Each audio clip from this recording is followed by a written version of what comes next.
BNP ক্ষমতায় গেলে school পর্যায়ে ফুটবল সহ 5টি খেলা বাধ্যতামূলক করা হবে বলে মন্তব্য করেছেন বিএনপির জাতীয় নির্বাহী কমিটির ক্রীড়া সম্পাদক ও জাতীয় ফুটবল দলের সাবেক গোলরক্ষক আমিনুল হক।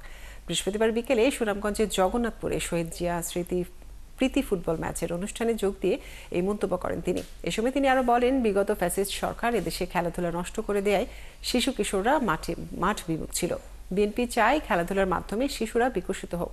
চিলাউড়া হাই স্কুল অ্যান্ড কলেজের মাঠে এই ফুটবল ম্যাচে প্রতিদ্বন্দ্বিতা করে চিলাউড়া স্পোর্টিং ক্লাব বনাম সানজানা স্পোর্টিং ক্লাব। 1-0 গোলে জয়ী হয় চিলাউড়া স্পোর্টিং ক্লাব।